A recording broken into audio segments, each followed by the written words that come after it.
Vem, de braço aberto está o Pai a te chamar. Ele quer te ajudar e te diz, filho, vem, estou a te esperar. Não vou te abandonar, pois tu és o meu filho. Vem. Ô, gente, a paz do Senhor Jesus. Estamos aqui com o segundo vídeo na Olaria de Deus. Eu comecei essa canção hoje porque hoje eu quero falar sobre o filho pródigo. Estava num culto, se eu não me engano, foi terça-feira que o meu pastor pregou sobre o filho pródigo. E Deus falou fortemente comigo. Enquanto o pastor pregava, Deus me dava uma mensagem. Olha que coisa linda, né? Quando o pastor pregava e Deus vinha com uma mensagem no meu coração, eu disse, agora eu sei o que eu vou falar lá no vídeo na Olaria de Deus, sobre o filho pródigo. Por quê? A gente tem passado uma situação bem difícil dentro das igrejas, que as pessoas elas têm desanimado, têm entristecido, e quando pensam em voltar, elas têm um certo receio de voltar para a igreja, porque com medo que alguém vai julgar, com medo porque o pai não vai mais aceitar, porque foi para o mundo, pecou, né? E não é bem assim o que a Bíblia fala, né? Não é bem assim o negócio que funciona, né? No nosso pensamento, nas pessoas que nos julgam, pode até ser assim. Mas com Deus não é assim, não.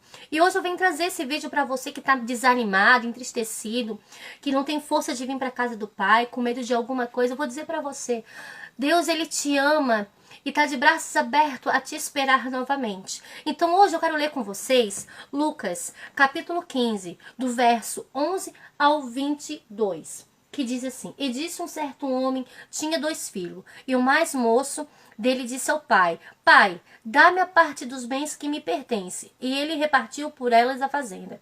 E poucos dias depois, o filho mais novo, ajuntando tudo, partiu para uma terra longínqua e ali desperdiçou os seus bens, vivendo dissolutamente. E havendo ele já gasto tudo, houve naquela terra uma grande fome, e começou a padecer necessidade. E foi e chegou-se a um dos cidadãos daquela terra, o qual mandou para os seus campos apacentar porcos, e desejava saciar o seu estômago com as bolotas que o porco comiam. Por ninguém lhe dava nada. E tornando em si, disse, quantos jornaleiros de meu pai têm abundância de pão e eu aqui pereço de fome? Levantar-me-ei e irei ter com meu pai e dar-lhe-ei, Pai, pequei contra o céu e perante ti. Já não sou digno de ser chamado teu filho. Faze-me como um dos teus jornaleiros. E levantando-se foi para seu pai. Quando ainda estava longe, viu seu pai e se moveu de íntima compaixão correndo. Lançou-se-lhe o pescoço e o beijou. O filho lhe disse, Pai, pequei contra o céu e perante ti, e já não sou digno de ser chamado teu filho.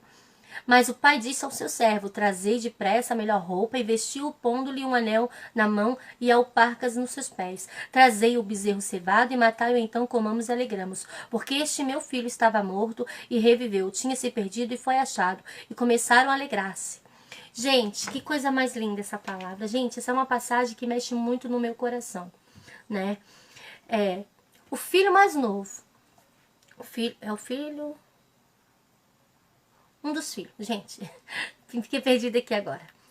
Resolve pedir a parte da sua herança, se afastar do pai, da casa do pai e conhecer o que ele nunca conheceu lá fora. Ele tinha conquistado naquela família sua própria herança. E o que me chama a atenção é que dentro dessa casa tinha o filho rebelde, que queria sair de casa, e tinha o filho, essa é a parte engraçada, egoísta. É um filho egoísta. Tinha um filho egoísta também. Não é porque o que ficou é o filho bom, porque o filho que ficou também foi egoísta. Você vai entender essa palavra. Gente, ele saiu, gastou tudo que tinha, toda a herança que ele tinha conquistado, tudo aquilo que ele tinha de bom. Ele saiu da casa do pai, não se importou em deixar o pai, deixar o irmão, deixar a sua casa. E foi viver lá fora, fez amigos, coisa que ele talvez não tinha dentro da sua própria casa, porque o filho, quando pensa em sair da casa do pai, é porque não estão em comunhão um com o outro, né? Ou quando o filho pensa em desistir da casa do seu pai, é porque realmente falta comunhão o pai e o filho. Ou a parte do pai ou é a parte do filho que está faltando comunhão aí. Então a gente vai analisar tudo isso aqui através dessa história. E eu acho engraçado que quando ele chega lá no mundo, ele ganha amigos, pessoas que andam com ele. Só que ao decorrer desse tempo, ele gasta tudo o que tinha.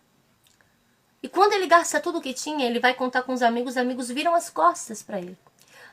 Ninguém dá a mão, ninguém ajuda. Aí chega um certo dia, ele consegue um emprego, um lugar para ficar, cuidando de porcos, alguém que tinha uma fazenda e hoje está cuidando de porcos. E ele desejou comer daquelas pelotas de porcos.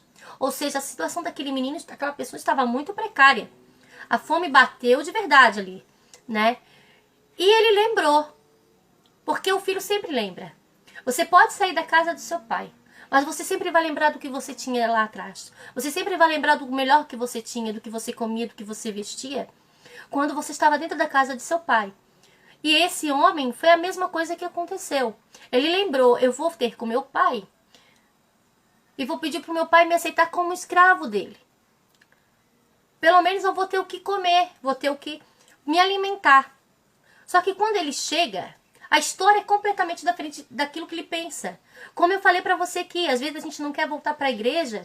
Eu vou espiritualizar aqui. Às vezes as pessoas saem da igreja. O filho pródigo é aqueles que se afastam de Deus, se afastam da casa do Pai. Por quê? Por que às vezes a gente não consegue permanecer dentro da igreja, permanecer dentro da casa do Pai? Existem duas opções.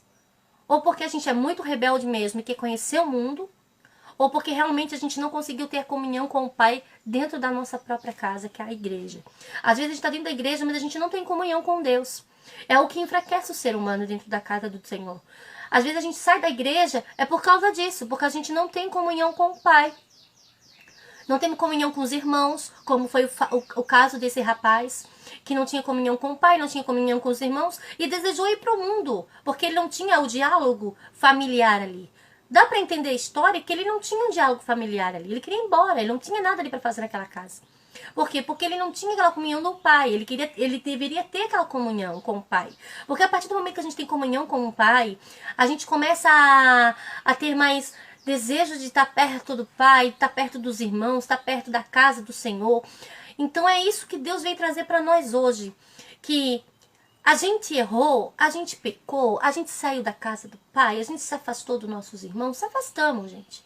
Mas assim, nada impede de você voltar. Você tem aquele pensamento, se eu for, eu vou ser julgada, se eu voltar, as pessoas vão me olhar diferente, não sei se o pai vai me aceitar. Escuta isso aqui, aquele homem estava longe, e o seu pai conseguiu enxergar de longe, e disse, eita, glória, meu filho voltou, gente, meu filho voltou. Pega sandália para colocar nos seus pés, pega o anel, pega a melhor roupa, vamos fazer uma festa. É isso que o Senhor faz com nós quando a gente volta para a casa do Senhor. Ele nos veste com roupas novas, Ele coloca um anel de compromisso conosco, Ele nos faz uma festa no céu, os irmãos comemoram.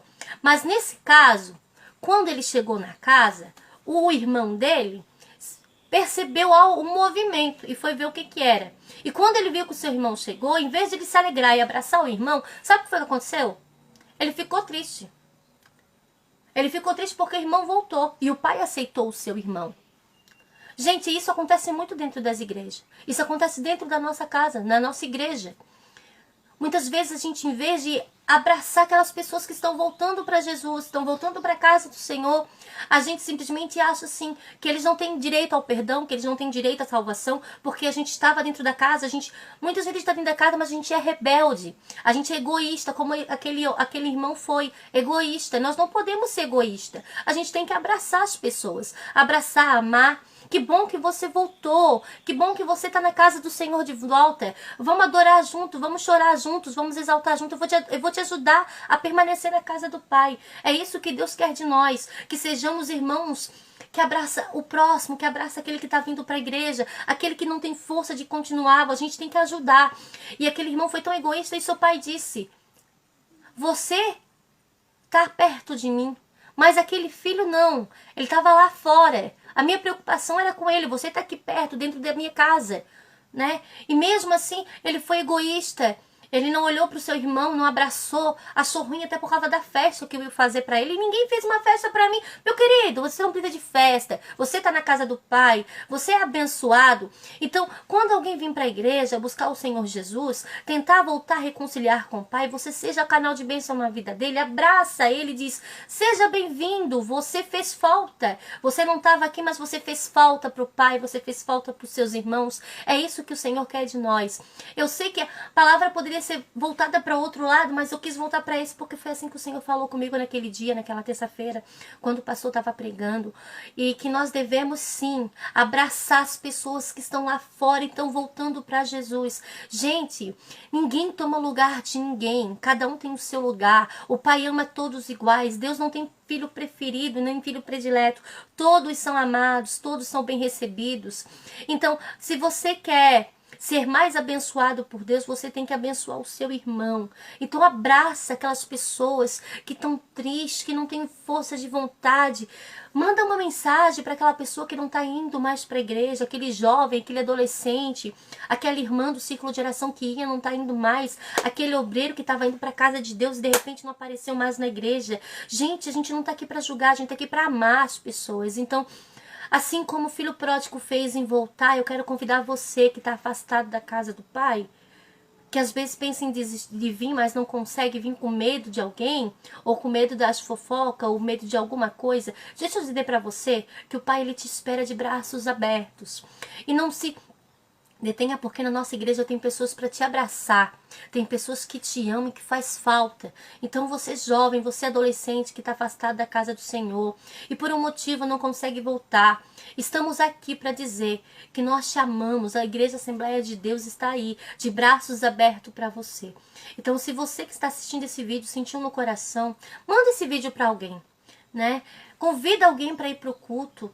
Amanhã o culto começa às 7 horas, no domingo. É uma bênção o culto. Estamos aí numa escola bíblica dominical muito abençoada. Então eu quero convidar você, meu amado, minha amada irmã, que está na casa do Senhor. Ajude aqueles que não têm força de voltar para a casa do Pai. E dê força a eles, para eles permanecerem. Em nome do Senhor Jesus. Eu espero que você tenha recebido essa palavra de coração aberto. Um abraço para você. Que Jesus venha lhe abençoar. Se você é um filho que precisa voltar para a casa do Pai, volta sem receio, porque Ele já te perdoou.